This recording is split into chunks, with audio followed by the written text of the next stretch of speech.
रायगड जिल्ह्यात पावसाचा कहर. पावसामुळे जिल्ह्यात सर्वत्र पूरस्थिती, जनजीवन विस्कळीत. जिल्हाधिकारी किशन जावळे, मुख्य कार्यकारी अधिकारी नेहा भोसले, पोलीस अधीक्षक आचल दलाल यांनी साचलेल्या पाण्यातून मार्गक्रमण करत प्रत्यक्ष जागेवर जाऊन जनतेच्या समस्या जाणून घेतल्या. रायगड जिल्ह्यात गेल्या 5 दिवसांपासून कोसळणाऱ्या मुसळधार पावसामुळे जनजीवन विस्कळीत झालं आहे. नद्यांना पूर आल्याने अनेक गावांमध्ये पाणी शिरलं असून नागरिकांच्या घरांचं मोठ्या प्रमाणात नुकसान झाले आहे. जिल्ह्यातील अंबा, सावित्री, कुंडलिका, पाताळगंगा, उल्हास आणि काळ या सर्व नद्यांनी धोक्याची पातळी ओलांडली आहे. सततच्या पावसामुळे नदीकाठच्या गावांना पुराचा विळखा पडला आहे आणि सखल भागातील अनेक घरे पाण्याखाली गेली आहेत. मुंबई गोवा महामार्गही याचा मोठा फटका बसलाय.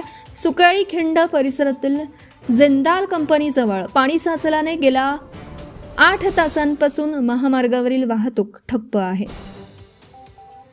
कोकणातून मुंबईकडे आणि मुंबईकडून कोकणाकडे जाणारी दोनही बाजूंची वाहतूक बंद आहे. रोहा तालुक्यातील बाहे गावातील रिसॉर्टमध्ये अडकलेल्या 22 पर्यटकांची सुटका करण्यात आली. IMDने रायगडसाठी रेड अलर्ट जारी केला असून पुढील 24 ते 48 तासात अतिमुसळधार पावसाची शक्यता वर्तवली आहे. जिल्हा प्रशासनाकडून तातडीने मदत कार्य. परिस्थितीचं गांभीर्य लक्षात घेऊन प्रशासनाने तातडीने मदत कार्य सुरू केलं आहे. जिल्हाधिकारी किशन जावळे, रायगड जिल्हा परिषदेच्या मुख्य कार्यकारी अधिकारी नेहा भोसले, जिल्हा पोलीस अधीक्षक आचल दलाल यांच्यासह आपत्ती निवारण विभागाचे अधिकारी आणि कर्मचारी पूरग्रस्त भागात दाखल झाले. त्यांनी गावांना भेटी देऊन पाहणी केली आणि ग्रामस्थांना धीर दिला. बचाव कार्यासाठी NDRF, पोलीस आणि स्थानिक संस्थांची पथकं तैनात करण्यात आली आहेत. मानगावच्या खंदाडवाडीत पुरात अडकलेल्या 30 नागरिकांची सुखरूप सुटका करण्यात आली. नागरिकांना नदी, नाले, धबधबे आणि दरडप्रवण भागांपासून दूर राहण्याचं आवाहन प्रशासनाने केलं आहे. नागरिकांना आवाहन: घरात पाणी शिरल्यास वीज पुरवठा बंद करून सुरक्षित ठिकाणी स्थलांतरित व्हा. अनावश्यक प्रवास टाळा, विशेषतः मुंबई गोवा महामार्ग आणि नदीकाठचे रस्ते.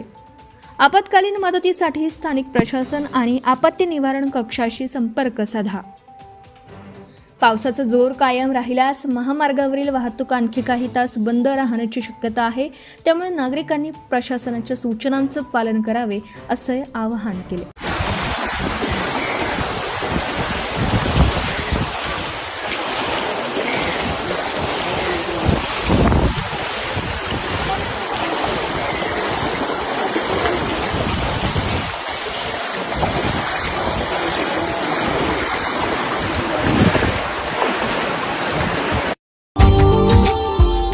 Subscribe now and press the bell icon. Never miss an update.